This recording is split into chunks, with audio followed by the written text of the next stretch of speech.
कहते हैं कि किसी भी एकादशी के दिन अन्न ग्रहण नहीं करना चाहिए। एकादशी का व्रत जो है विशेषतः नारायण भगवान को बहुत प्रिय है, और जो जीव एकादशी का व्रत करता है सहज में ही वो भव सागर से पार हो जाता है। इतना प्रिय है नारायण भगवान को एकादशी का व्रत। परंतु एकादशी ज्येष्ठ मास की शुक्ल पक्ष की जो एकादशी है उसे निर्जला एकादशी कहते हैं।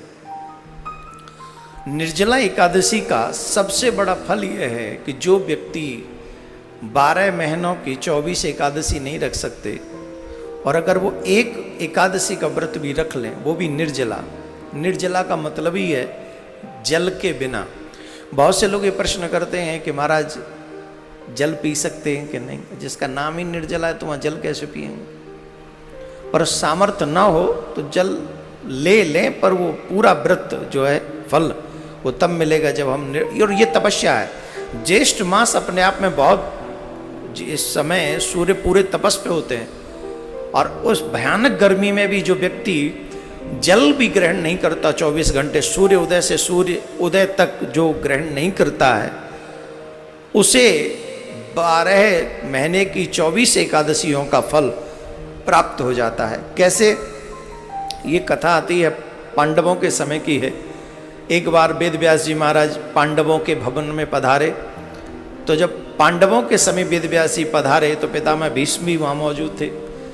तो उस समय कुछ सत्संग की चर्चा हो रही थी, तो उस समय भीम ने अपना एक प्रश्न रखा वेद व्यास जी के चरणों में। बोले महाराज, जब भी एकादशी आती है तो मेरी माँ भी व्रत रहती है, मेरे भाई भी व्रत रहते हैं, और मुझ पे भी बार बार ये प्रेशर डालते हैं कि तुम भी एकादशी का व्रत रखा करो, और मैं बिना अन्न के रह नहीं सकता। आपको पता है मेरे उदर में ब्रक नाम की अग्नि है, और इस अग्नि से मैं इतना त्रस्त हूँ कि मैं तो एक दिन छोड़ो एक समय भी बिना अन्न के नहीं रह सकता।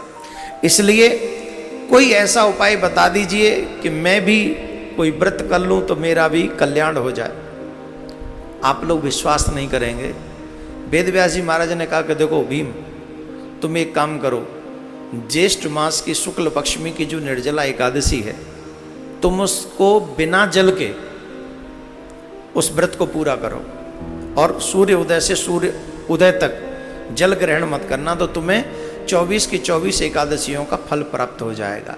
भीम ने कहा एक दिन तो तपस्या कर सकते हैं, तो भीम ने ये की, इसलिए इस एकादशी का नाम भीम एकादशी भी है।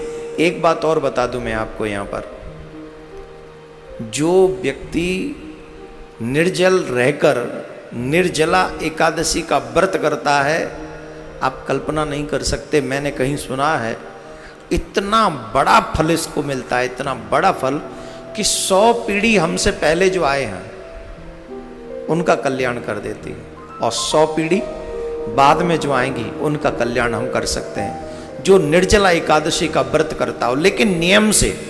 अब हम क्या समस्या है कि हम नियम में गड़बड़ी कर देते हैं, इसीलिए इस वीडियो को समय से पहले सुन लो, आप से पहले सुन लो, और ज्यादा से ज्यादा सनातनी जो एकादशी का व्रत रखते हैं उन तक पहुंचा दो। नियम क्या है?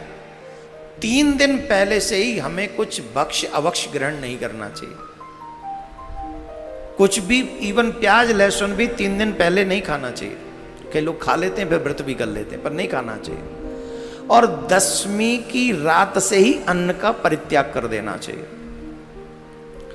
एकादशी वाले दिन सूर्य उदय हो उससे पहले तक तुम्हारा स्नान हो जाना चाहिए, और उस समय अपने नाम, अपने गोत्र का नाम लेकर संकल्प करना चाहिए कि मैं निर्जला एकादशी व्रत रहूंगा, और भगवान श्री श्याम सुंदर से ये प्रार्थना करनी चाहिए कि आप इतनी सामर्थ्य दें कि मैं ये व्रत संपन्न कर सकूं, क्योंकि भगवान के बिना संभव नहीं। गर्मी चरम पर होती है, भगवान कृपा करें तभी संभव हो पाता है।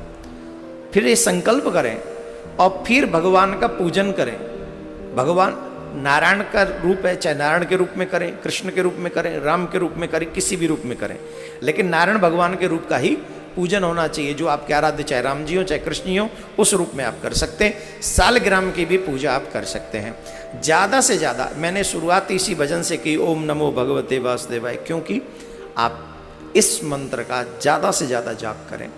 और विशेष बात यह है कि भगवान को पूजन करने के बाद में ब्रह्मचर्य का पालन करें, पृथ्वी पर शयन करें, झूठ नहीं बोलें, क्रोध नहीं करें, इन सब नियमों को पालन करें। और सबसे बड़ी बात, रात्रि में जागरण करें। और रात्रि में शिवरात्रि के समय जैसा पूजन होता है वैसा पूजन हमको भगवान शालिग्राम का करना चाहिए। जैसे शिवरात्रि पे हम लोग शिवलिंग की पूजा करते हैं और 4 पहर की पूजा करते हैं और 4 पहर उनकी पूजा करके उनका अभिषेक करते हैं, बेलपत्र से उनका अभिषेक करते हैं। ठीक वैसे ही हमें शालिग्राम का 4 पहर का पूजन अगर रात्रि में कर सकें विधि विधान से।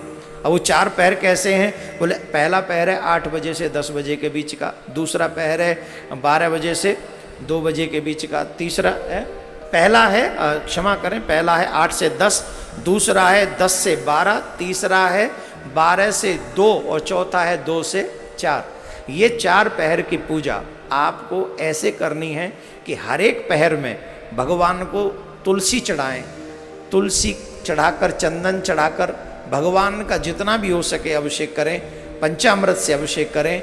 हो सके तो जितनी ज़्यादा माला आप ओम नमो भगवते वासुदेवाय की जाप कर सकेंगे। अगर विधि विधान से आपने इस निर्जला एकादशी को, इस वाली एकादशी को व्रत आपने कर लिया तो 100 पीढ़ी पहले की और 100 पीढ़ी बाद की 200 पीढ़ियों को तार सकते हो आप अगर कर लें। थोड़ा सा अपने ऊप तपस्या का थोड़ा सा स्वरूप अपने आप में करें, तप करें, कर लीजिए, तब तो सब कट जाएंगे पाप, है ना। तो क्या ये पूजा आपको ऐसे करनी है, लोगों तक इसको पहुंचा दें और आप यही गाते रहें, ओम नमो भगवते वासुदेवाय, ओम नमो भगवते वासुदेवाय, ओम नमो भगवते